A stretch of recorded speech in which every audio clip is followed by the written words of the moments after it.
I went through menopause around 53, 54, and it was mostly a non-event. Now, I'm not going to tell you that it was easy, but it was mostly a non-event for me because I knew what I needed to do. And I knew I needed to tighten in my diet. I knew I needed to drop a lot of carbohydrate, at least in the beginning, because we're wired that when estrogen goes down, that automatically puts us into a potential to have this pre-diabetic space where we just don't handle carbs and sugar very well anymore.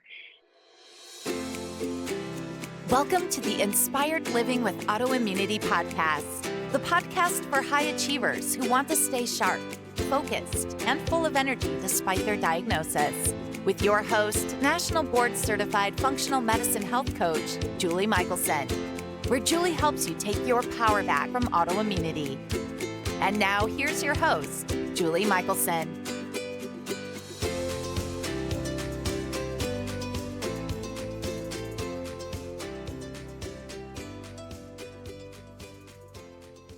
Welcome back to the Inspired Living with Autoimmunity podcast. I'm your host, Julie Michelson. And today we're joined by Dr. Kris Sargent. Kris wrote and published her first book, Simply Functional Medicine, in 2017, and her second, Cultivating a Mind, Soul, and Body for God, is almost complete. She offers keynotes and workshops based on her work in cultivating, and she's the host of Spark Faith. Over the years, Dr. Sargent has accumulated hundreds of hours of continuing education in functional nutrition, leadership, and personal development, as well as certification in first-line therapy, a postdoctoral master's degree in advanced clinical practice and internal medicine, and she has 32 years in private practice. Dr. Sargent also considers herself a clinical science geek and sleuth. In today's conversation, we're talking about true lifestyle medicine and faith as a powerful component of wellness. We discuss the power of leaving your comfort zone and embracing change and growth at any age. Dr. Kris, welcome to the podcast. Oh my gosh, Julie, thank you so much. I just love doing podcasts and I love being able to talk to interesting people and all the things. So thank you so much for your time, and this is going to be fun. It's going to be a great conversation, y'all. It is. I'm very excited for our conversation. We've been chatting, and I said, oh, I should probably just hit record. Yes, ma'am. I would love for you to share, because I know you have been in the functional medicine world for a long time. And I think it, it makes listeners lean in, but also just, I'm always curious because it's not usually nothing. Like, what brought you into functional medicine, especially, I would say, ahead of the curve? Definitely ahead of the curve, and female, definitely ahead of the curve. So when I was in chiropractic school, well, before chiropractic school, I had horrible monthly hormones, like terrible. I was two different people. It was awful.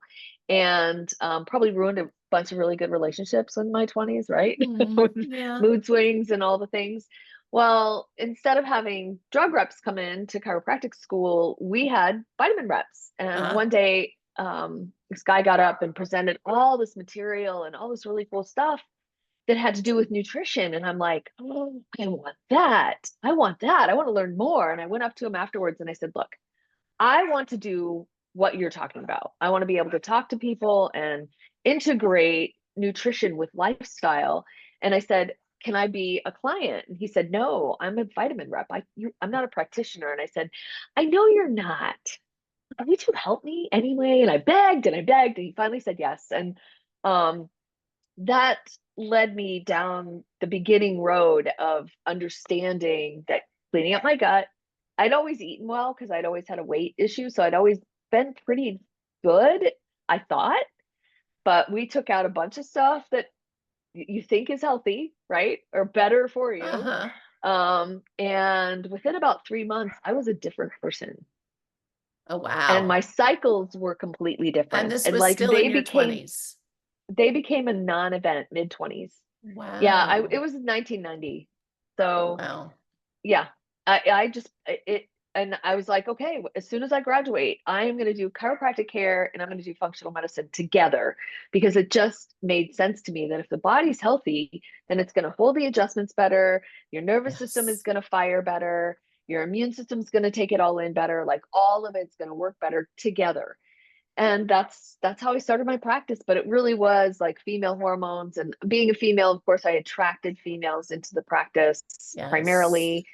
And yeah, that's how it all started, and at that time in 1990, Institute of Functional Medicine and Dr. Jeff Bland had really just rolled onto the scene with any kind of like Formal. continuing Yeah. education. Like that's all you had, right? It was Yeah. just continuing ed. There were no schools, there was nothing that had to do with certifications. There was none of that. Yeah. So I just grew up in practice doing all of my continuing ed around functional medicine at the Institute of Functional Medicine and Jeff Bland. And so that was the beginning. And it really was the beginning. We would have 500 people there on any given weekend, but it was mostly chiropractors. Not gonna lie. I mean, there was a handful of medical doctors. Mark Hyman Yeah. was there, probably James was there. I mean, I don't know. But Yeah. there was just this handful of us that just really stuck and drove in and dove into functional medicine when nobody even knew that that was a thing. Like you had to Right. call it something. We had to call it nutrition. We had to call it a whole bunch of other things Yeah. besides what it was.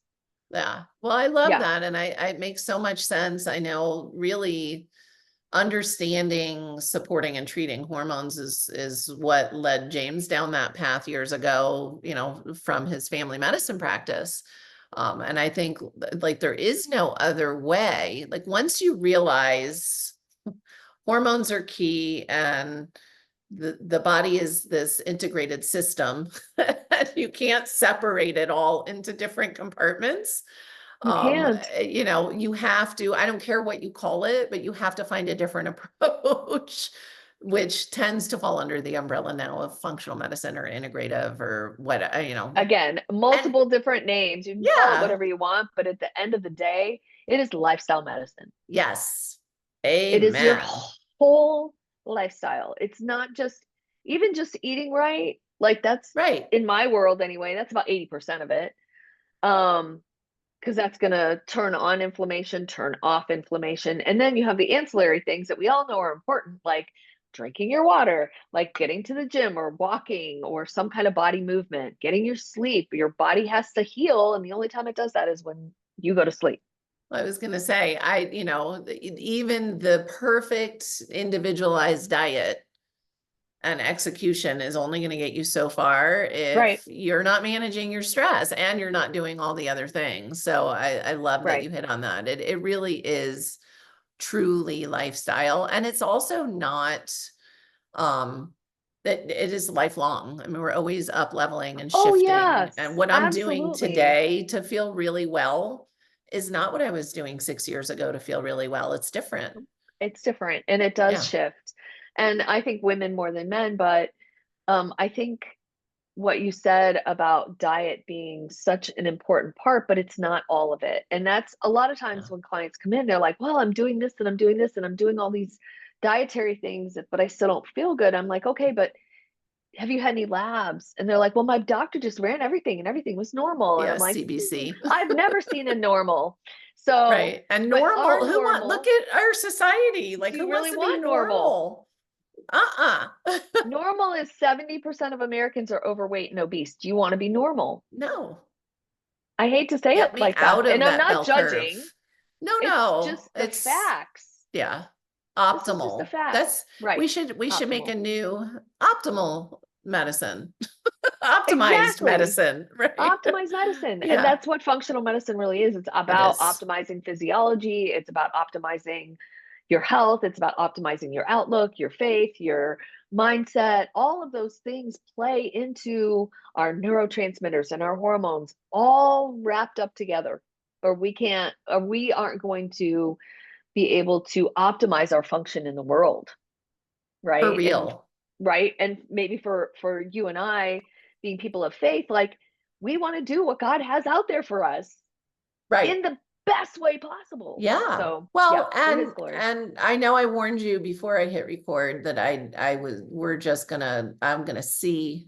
I was curious where the conversation was gonna go. Of course, I had ideas, but I'm actually gonna go with what I'm feeling in the moment. Let's Yeah. talk a little, because, and we can weave all of it in, because again, we are whole humans. It's all important.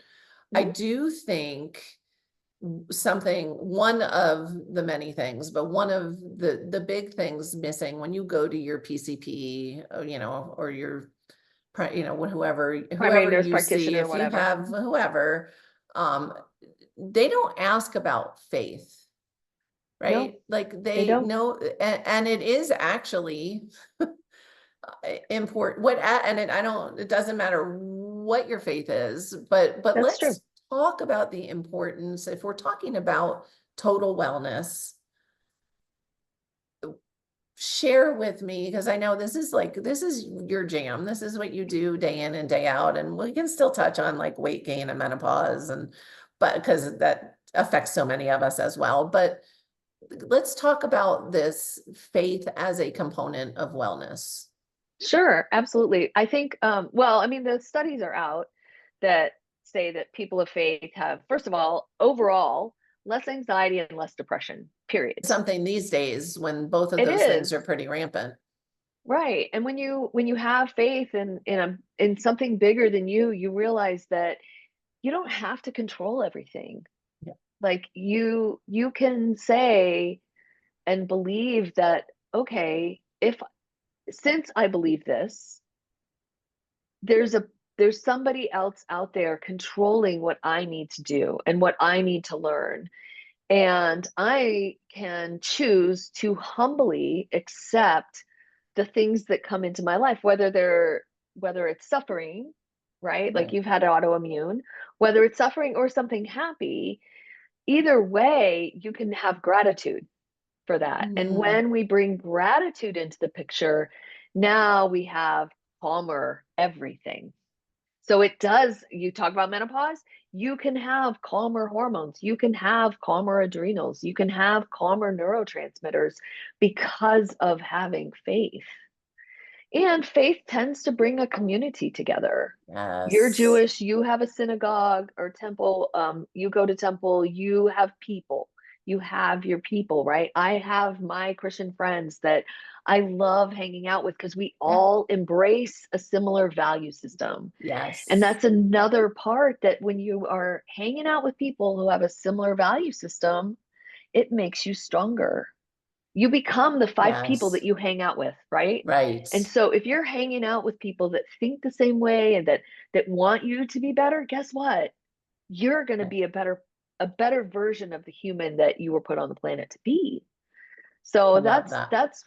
that's where I think faith is. And for me in my practice, I think that as we choose our lifestyles, that we Mhm. can do that humbly and for his glory, Mhm. for his to honor God with our bodies, with our temples. We had this little tiny conversation about this a couple minutes ago. Like in the Torah, right? There's books. Y'all, there are 2 books of the Bible that talk about how the temple was created, right? The Ark of the Covenant Yes. was created. Every Like every detail, yes. what it was made of, how big it was supposed to be, how it was supposed to be put together, how it was Yep. supposed to be Which honored, materials where it was. where? Like, yeah. Yes, like all of it. And we're the same. If Right. as a Christian, I believe that our body is the temple. We house a Holy Spirit. We house God now. And so, casually, do you really want to be in a sugar coma if the Holy Spirit has something to tell you, right? If I God is love trying to that. if God is trying to talk to you and you're like, yeah, I just ate a whole piece of cake, like, how are you going to know? I'm stuck on the couch right now. I'll get back to I you later. can't. I'll get back to you later. Like, you really want to tell the God of the universe I that? love that. Well, and you're getting to, for me, what such an important distinction. Because I love having conversations with people and finding out digging. I'm a digger. You're a Sure. digger. This is what we Dig do. in. I love it. And to me, it's almost, to use a different word and tell me if this aligns or doesn't, I feel like it's my responsibility to take the best care of my body possible, right? Like, so that I can do the things I'm here to do.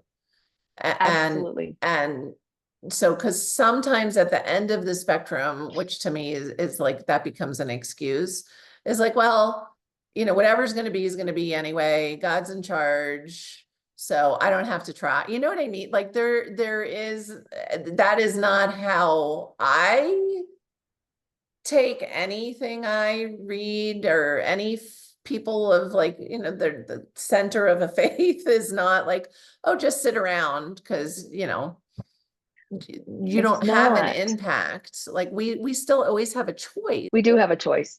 And I think that people can get really wrapped up in feeling guilty about not taking care. And that can lead people down a really bad road, because that's the despair. Right. Instead of saying, I'm going to be grateful for where I am. I've made a lot of mistakes. And, as a Christian, like, that's in my world, like, that's what Jesus died for, right? For me to not carry my sins and my choices, my poor choices with me all the time. I can leave that over there and say, okay, I can start anew, and I can start anew every morning, right? New mercies every day. So I think it's just really about that. For people, like, set aside whatever happened in the past. So that now you can take a new look at how you can handle this. And then the motivation doesn't go away either. You're not like, oh, I got to get up my willpower to not eat the cake or the popcorn or whatever. It's like, no, I can do it freely and make choices that will make God happy in a way. And not out of guilt, not out of obligation, but out of gratitude. I love that. And that makes the whole thing so much easier. There's no more of that heavy shame and guilt. You can just make choices that you can be grateful that you have these choices. And that does not mean that I don't binge out on a big old bowl of popcorn every now and again, right? Or a piece of key lime pie, because I'm going. Well, and it's not about perfection. We're not supposed to be perfect. We're not. It's not sustainable, even if it weren't attainable. So it's the knowing, the knowing what I'm like, okay, well, no, for me on the popcorn is it would give me a migraine. But I can make a really great dairy-free, grain-free key lime pie that's delicious, because that treats me, I know where my cheats are that aren't going to set me back. And even if one did, like you said, tomorrow's a new day, like you just make a different choice. I find that next meal. Yeah, the perfectionism is, especially, I mean, I know we both work with women and men, but we both work with a lot of women. And this perfectionism keeps people so stuck, because as soon as they make a mistake, they throw the whole thing out. And it's like, no, just up level. Next choice. Yeah, we're so pull ourselves up by our bootstraps, don't need help, feeling competent if you have to ask for help. Like, that is not how we're wired. We're wired for community. And we're wired to be around other people and to have other people with other gifts and talents to be next to us and to help us, right? If I didn't have somebody that could do my books for me, if I didn't have somebody chirping in my ear about some better ways to do marketing, or a better way to present myself, or whatever those things are, I wouldn't be sitting here with you. Right. Well, so and we then all we're done. Need those people. We're still here, God willing. Thank you. So there must be more to do. We can continue growing. We should continue growing. And so it's funny. We have a new gal working at the clinic who is amazing about prioritizing patient questions And she will like get a hold of the doctors and be like, so-and-so needs in between patient. Like she's not waiting. She's like, and she said to me, is that okay? Am I bothering them? I'm like, they love it. Like it's all about learning and growing, and the whole reason we're here is to support people. And To so, serve. and she'll ask questions like, well, why this and not that? And I'm like, that's the whole point. Keep learning, growing, doing, Absolutely. and it just helps us serve better. Yeah. I mean, who goes to seminary when they're 59, 60 years old? You do. I I love mean, it. Yeah. who takes on a master's degree at this age? I do. And Why not? I know, and I'm not the oldest one in the class, and I'm not the youngest one in the class. And so it's never too late either. And I think that some people do say, oh, well, I turned 45 and I started gaining weight and it's just part of aging. And that is a huge narrative that undergirds a lot of medicine, really. Yeah. Women who've just had children, maybe they're in their 20s or early 30s, and they go into their doctor and they've got 3 kids under the age of 5, and they wonder why they're tired, and their doctor just looks at them and goes, oh, you have 3 kids under 5. But That's they my do big pet peeve in the world right there. Of course you're I tired. know, And no, I wouldn't be at the dismiss. doctor if I was tired. I something else like Yes. fatigue. It's different. And that is my It's biggest deep. pet peeve.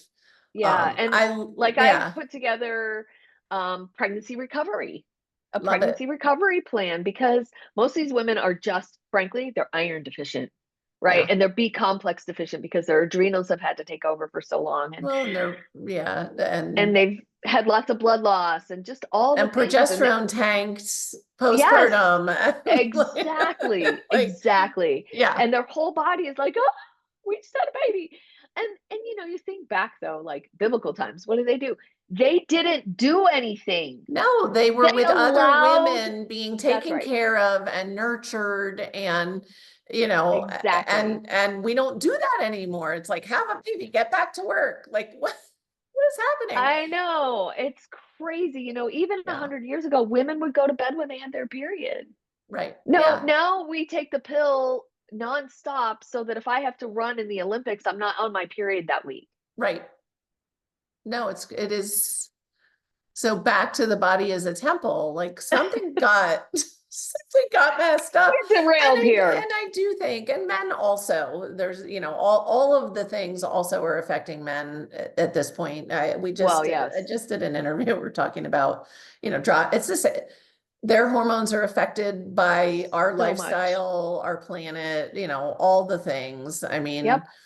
Yes, ma'am. we were talking about, just the drop in testosterone, like, please, please, please. And I know listeners are like, oh, she's going to do it again. Like driving electric cars, you're going to sit your sperm right on those batteries and then wonder why you can't father children. Like there's a lot of problems. Along with all of the hyper processed foods, ultra processed foods, and the sugar and aromatase enzymes shifting from testosterone to estrogen, and guys are wondering why they have. I have had 3 clients, and I already told you, and listeners know, I'm from Jersey. I don't have a filter. I don't have much of one either. If you don't have a sense of humor, I think it's my I'm not age, the right person. Well, I'm not. I'm only a couple of years younger than you, so we're very well aligned. And I've said to 3 different male clients when I've gotten labs back, like, my testosterone is higher than yours and your estrogen is higher than mine. This is a problem. This is a problem. This is a problem. Not good. Not good. No, it's not. Yeah. And it's such a negative feed forward cycle, and they're using food to manage emotions that they don't know how to manage because they don't think they need help because they're men. And it breaks my heart, and then they wonder why ED. Well, first of all, your brain is stressed out, and you got to have that all put together. That is a component. And your hormones are messed up. Like, how do you think your body's going to handle that? It's not. That's not going to be. We are wired for survival. Right. And so, and women lose their drive too, because they're so stressed out. Right. Stress is, I think mental and emotional stress is one of the things that people discount the most. Yes. I don't know what you see in your practice. Absolutely. But they start ticking off some of the things. I'm like, really? There's nothing going on in your life at all? Oh, And they're like, yeah. well, there's Mm-hmm. this little thing and that little thing. And oh yeah, we're building a house and we bought a new property. And I'm like, Yeah. um, did you just tell me these 5 things? Because now I'm stressed. That's a lot to handle. And they're Right. like, well, I don't know. It's just part of life. I'm like, That, first of all, and here's you another choose word, those things, right? busy. Like it's a badge of Oh, honor, the two, like, busy, and I only have to sleep 4 hours. oh yeah. Yeah. I'm a super sleeper because I've heard that's a thing. I'm like, you know how rare that is? It's That's not not a thing. really your thing. That's not you wouldn't be That's talking not to a thing. me if you were doing really well on your 4 hours a night. Exactly. So I Oh, want yes. to circle back to Yes, ma'am.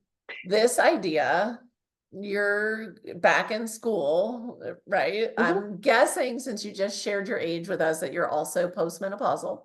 I am. So let's talk about that. Sure. Because we touched on it, and I don't know, it just energetically, I was like, oh, let's talk about that. Yeah, Because let's talk I about it. too, many listeners know I'm an oversharer. I don't, I had my ovaries and uterus removed in 2020. So I am also postmenopausal. And I am in thus far the best part of my life yet. Right? I feel my So, best, my relationships are their best, just all of the things. This is, which I would wish, I always wish for my children, every year, I write other things, but the same thing in their birthday cards, may this be your best year yet. That is possible. That's the goal. It doesn't mean we don't ever have hard stuff. right. But let's talk about this. Like, do we have to wither up and waste away? Oh, heck no. I wish I was wearing a sleeveless shirt. I'd show you my biceps. And my lack of hangy fat. I'll keep So my I arms think, down. no, honestly, I think that's so important though. And it's important to talk about. So I went through menopause around 53, 54, and it was mostly a non-event. Now, I Okay. also had a teenage daughter who had started her period around the same time. So I'm not going to tell you that it was easy, but it was mostly a non-event for me, mostly because I knew what I needed to do. And I knew Okay. I needed to tighten in my diet. I knew I needed to drop a lot of carbohydrate, at least in the beginning, because we're wired that when estrogen goes down, that automatically puts us into a potential to have this pre-diabetic space where we just don't handle carbs and sugar very well anymore. And so we start getting this belly fat. Well, I wasn't about to have belly fat. I've worked really hard to keep my weight where it is. And I'm like, no, it does. I don't believe that has to happen. And Right. so just started shifting, and I found out that I didn't feel good when I was doing HIIT workouts and Yes. heavy weights and kettlebell with my 35-year-old friends. I didn't feel good anymore when I did that. So I had to, like you said, you have to retool things to make your body feel better. Yes. And so I did. I retooled, and for me, it was upping cardio. I started running again. Um, I did some light weights so that I could stay toned. But I can tell you that as I took care of my mom for the last 5 years, um, I I had to change some things because my stress level really increased a lot. Love that. Yeah. And yeah, so I had to change the way I did things. And ultimately, I probably gained 6 or 7 pounds over the last year that I was taking care of her. 1 second. And I realized that, there was a lot more stress in taking care of her than Yeah. I anticipated. And so she passed in March, and it's Sorry all for your good. loss. Yeah. That's okay. I mean, when you have somebody with dementia, that's another It podcast is. we could do. It is. But when she passed, I took a couple of months and kind of looked at what's going on in my life and what am I doing and how am Mhm. I, and Right. realized like, okay, Oh, I this haven't checked seven in a pounds, while. yeah, Yeah. this 7 pounds has got to go. I'm so tired of my jeans being tight when I sit in the Zoom room all the time. Yeah. And so I did. I just embarked on like, okay, what do I need to do? And I tightened up my protein. I went back to the gym, and I really have over the last June, July, August, I dropped the weight. I put on, Nice. I'm Muscle. clearly leaner, Yeah. just looking in the mirror. My jeans are too big, same jeans. Um, and so back to it's never too late. Like Right. it literally is never too late. Yeah. Or And too early. I always add that, like, or too early. but really, because, and it could, because you don't, it's not, menopause isn't the only thing, right? You mentioned stress levels, like life, take any segment of life and something is going to change. And so we do constantly, people are always surprised, like, well, what do you mean you need to up level? This is what you do for a living. I'm like, well, yeah. And That's I exactly went right. from working at home and without even thinking, walking 10 miles a day, just taking care of the animals on the farm and just there's so many things that were built into lifestyle because I've been working from home for 7 years. Well, now I'm at the clinic every day. I'm under fluorescent lights. My windows don't open. I'm not walking 10 miles a day without putting any thought in. I'm not grounding in between clients because I'm not running around the clinic barefoot because I feel like people would think that's weird. Also, we're on the second story. I wouldn't be grounding anyway. So like, all these things, right? And Yeah. it kicked my butt. Like 2 weeks in, I could feel the inflammation. And I was like, wait a minute. I need to revamp my whole routine. Exactly. Yeah. Exactly. Like I am an early riser. Not everybody is, but Yes, me I too. can tell you Sacred that time. I agree with that. And I think that I say this gently and in jest and serious all at the same Uh-huh. time. Anybody can be a morning person. Sure. Yeah. It's a choice. And is it hard at first? Sure. It may take a month to get your schedule backed up so that you're going to bed at 9:30 or 10 so that you can get up at 5 or Right. 6. Right? Right. It may take a little bit of work, Mm-hmm. a shift, a mindset, and it's so worth it. I love that. I love I've and been an early also riser for a long time. we're all different too, though. Like I We know if are. I don't work out in the morning, I Ain't don't gonna care happen. what story I tell myself, it is not happening. Even if I am working, like Nope. today, I'm home. It's not going to happen if it didn't happen in the morning. And James never works out in the morning. He always works out at night. That works for him. It does. I'd say And men are different impressive. than women that way too. True. They True. really And are. and I just so know that I don't roll out of bed yeah. looking like this, and I'm not doing it twice. Love that. That's awesome. Yeah, that's great. I love all my makeup. I love all the femininity that I can bring to the Uh-huh. table that I wasn't always able to bring to the table I as a love it. professional and a physician who Hmm. lived in a male world for most of Right. my practice life. But now I can bring it, I can be as feminine and soft as I want to be. And that's not going to happen if I have to go to the gym at 1 o'clock in the afternoon. Right. Right. It's just not. Yeah. Yeah. But I love So to me, the moral of the story is, and I love how you you added the grace of like, okay, yes, it's funny, but I'm also serious because it is true. We can all create whatever change yes, we dedicate ourselves to, and all absolutely. of it takes time. I don't care. I find, at least with clients, I'm sure it's the same with myself if I paid attention, the things that seem like they're the simplest to do, that we don't have to put thought into creating that new habit, wrong. Those are always the ones that, that it just seems Those are like, the oh, I ones that should don't matter. remember. Yep. Yeah. You Yeah. have to, yeah. I mean, it's like I tell clients when they're like, well, I'm just stuck. I don't know what to do. I'm like, okay, tomorrow morning, you're going to get up on the other side of the bed. Just Right. see the world from a different perspective. Yeah. Brush your teeth with your left hand if you're a righty. Like, change something, get uncomfortable. And it can be something simple. Go a different way to work. Go see something different at lunch. Go find a different place to go for lunch. Find something new, and then feel that excitement. And then the other new things will come along, and we can pair our seemingly old habits with something new. And now you have something new. Yes. I love it. I love it. And I love and maybe that's part of where I was like, I'm in like the most exciting time in my life. And I was laughing yesterday, somebody created an opportunity, like a beautiful opportunity that has really tricky timing for me. And like in the pit of my stomach, I feel this like excitement. And I know from the outside, if I say yes to this opportunity, that's like kind of seems crazy on paper. And I was laughing because I was like, you know what? I am not the person I was 5 years ago.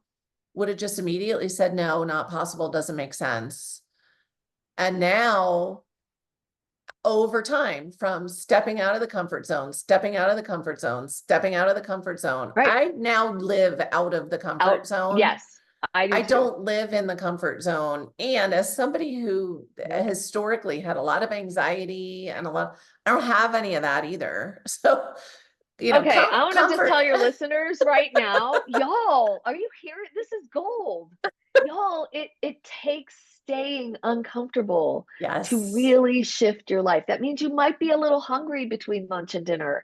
That means you might have to figure out how to get up half an hour early so you can start. You might not like that alarm clock in the beginning. Yeah. No, and get to bed earlier so that you don't need one.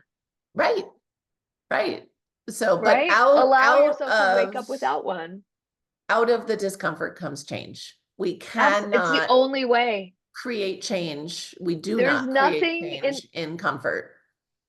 Exactly. There's nothing on this planet that has shifted or changed that isn't uncomfortable. I mean, we're headed into fall, right? You think the trees are not ready to drop their leaves? You think they're going fighting the nature cycle? It's time to let go. I get to take a break. Yep. I get to rest for 3 or 4 months. I get to store up energy so that when spring comes along, I can pop out some new ones. And that's how we are too. We have to step back. We have to look at things hard. And it helps when we have somebody like you or me coaching through it. And I know we started this conversation with menopause, but menopause is the same thing. It's a natural cycle. It is part of the natural cycle. And, in my practice, I don't do very much with hormones. I do a lot, but I don't do it with a hormone, like an endogenous hormone, something taking a hormone. I do it without that. You can do it with food. You can do it with herbals. Sometimes you need a little touch of DHEA or a little bit of progesterone or a little bit, or I may need to send somebody to go get some pellets or something else that if it's not working, I don't leave that out, that it just shouldn't be. And there's an awful lot that we can do without it. And I know in your practice, you guys probably do more than I do. Well, and I don't, because I'm not a physician, but yes, and listeners know I've had a lot of conversations about, I went from fully cycling to having no party parts. That's no party parts. That's hard. And so I personally am a firm believer that for me, that was a great choice. Yep. But even so, it is the same as I look at it this way. Mostly kind of, it's like when the diabetic says I can have the donut because I took my insulin. Right. Well, how about don't have the donut and you'll need less insulin. It'll work better. Even if you're type 1, like I'm not picking on, it was just low hanging fruit, but doing the lifestyle, like just getting hormone replacement and not changing diet. I know we were going to dig into gut health. Maybe you'll come back and we can dig deeper into, but we can definitely do that. The whole lifestyle piece, right? We're not, somebody just reached out and was like, I want, it was a man, he wants TRT. What does that look like at your clinic? And I'm like, well, it looks like we treat the whole person. Like, you're not Yeah. going to come in and we're going to, like, we don't do That's that. not a thing. Yeah. That's No, not a thing. like, no. And you hear the ads on the radio for, the men's clinic, and literally they're like paying you to come in. And so we're still whole humans, and everything that you're doing with your clients, even if they are clients who are using hormone replacement therapy, bioidentical hormone replacement therapy, Right. it's all going to work better than Absolutely. if they weren't doing the things. And they may they may even be able to get off of it eventually. Yeah. I mean, I took a little bit of thyroid right after I had really bad postpartum after my first child. And I was 30, I had just turned 39 about a month after she was born. And it was So awful. a geriatric pregnancy. Oh, I hate that word. like this is, no one ever really? should say that to a pregnant woman. Exactly. Yeah. Like, who made those words up? A man, clearly a man. Yeah, I know. Yes, I was one of the first geriatric patients that my normal physician ever saw. And I was like, I'm out. Yeah. I'm out. And I found a midwife, and I did it different.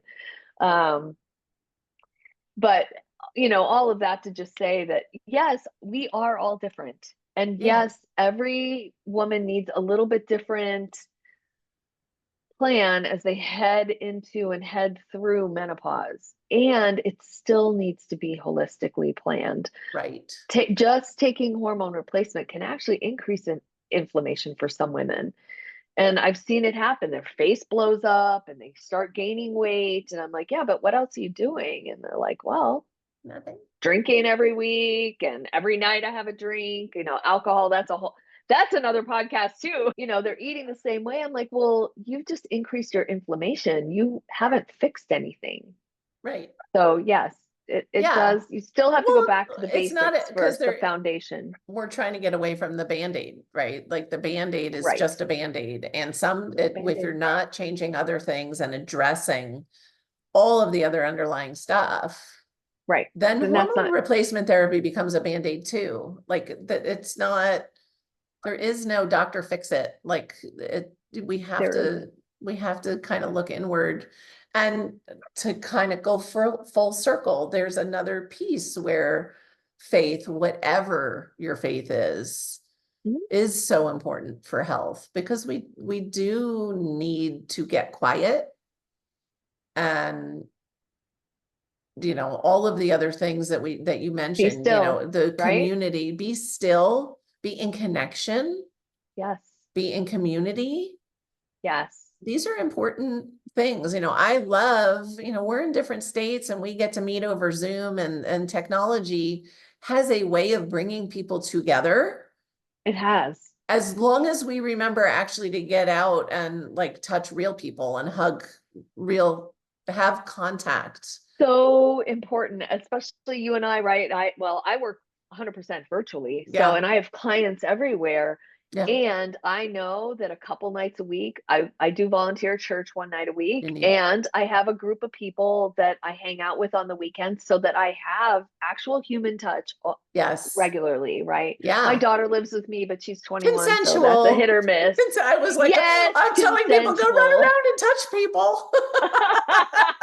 I heard it on a podcast. This is good for my health. That's so funny, because it's a memory that I'll always have of my mom. She would touch everybody, and post-COVID, I'm like, Mom, you just have to stop. And she just couldn't. No, well, what I learned to do, she puts her hand into babies, and I'm like, often will ask permission, but I'm that person. I'll be like, I'm a hugger. Is that okay? As I'm already going in for the hug. You're going in. It's like, here's your chance to run fast. But it's that mindfulness, right? Like, again, I love this ability to connect with people around the world and make true, real connection. But we still need in-person connection and community. Sometimes our 5 people are not in our physical space. That's okay. Right. That's okay. But make sure somebody. Yeah, you have to have that. Yeah, we need those communities. You have to reach out. You have to find your people. Yeah. Yeah. And again, online, you can find those places too. Sure. Right. And it's not about the dating apps. I know I'm single, but it's not about that. Right. It's like, there's other ways that you can connect with people in your community. Yeah. So, I say, yeah. whether it's faith-based or which is whatever you enjoy, other Right. people enjoy it too. Mhm. And you can find those people that way. Like it's a Yeah. great way, or like you just said, volunteering is a great way. If you've moved somewhere You get to new serve. or life has gotten smaller, show up in service and you'll find your people. You will. Absolutely, it is that you're passionate about. I love salsa dancing. And one of Love the it. first things I did when I moved to Nashville was like, okay, I know there's a big dance community here. So I went and found people that would do salsa dancing just to have something to do It's and such to a meet good some one. people. My daughter was living in Oxford this past year, and Cool. she never had salsa. Did she started, somebody dragged her to a salsa class and that became her thing.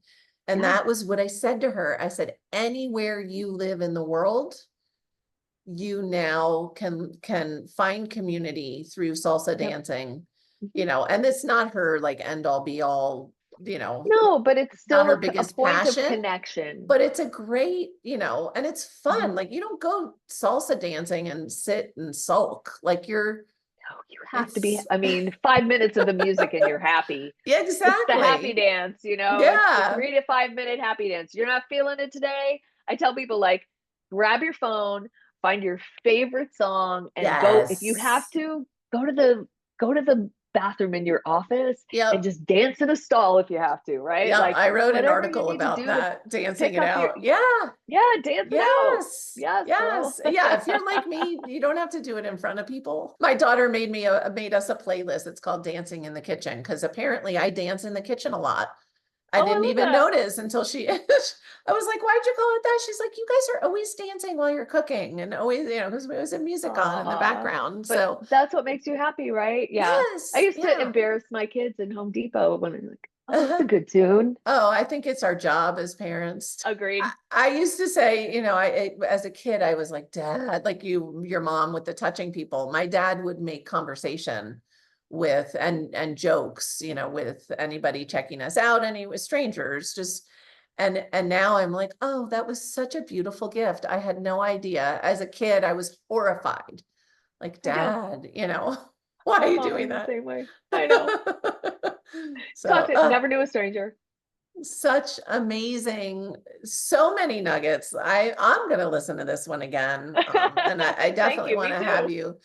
have you back, and we can pick a thing and Absolutely. stick to it. But Okay. I really really just felt called to bring in the conversation. And I know, and Thank you. this is your conversation, really, It is part is of my about conversation for faith sure. and wellness, Yeah. and really, I believe, I use the word responsibility. I'll let you wrap it up with your words, but taking care of our bodies is a gift that we get to do our best and continue every day, like you said, is a fresh start to execute. Like, how can we better do this?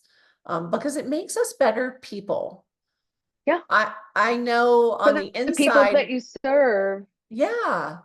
When I was really Right. sick, I was still a good person on the inside, but I wasn't contributing to my community because I felt like I couldn't. And so There it there is, right is. there. Right there. Yeah. You couldn't contribute to the community. And I think it is a responsibility, but I also think it's an innate, I think it's in us. I think it's Yeah. part of our DNA, if you I think will, it's why we're here. to serve. Yeah. And when we can get out of our own way and realize that volunteering once a week to do whatever that is that you are passionate, whether it's taking care of kitties or taking care of old Right. people or teaching people how to salsa dance or whatever it is, Yeah. if it just jazzes you up, go do the thing, Yes. and you will be healthier in the long run for that thing. You Uh, will. I love it. Yeah, and it is a responsibility, um without guilt, without shame, Yeah. from a place of gratitude, I get to serve because my body's healthy, I feel good, and I get to do this. It's an opportunity. So it is an opportunity. I was trying to find the word, and you got me there. Thank you. It's an opportunity. Oh, It feels better than responsibility.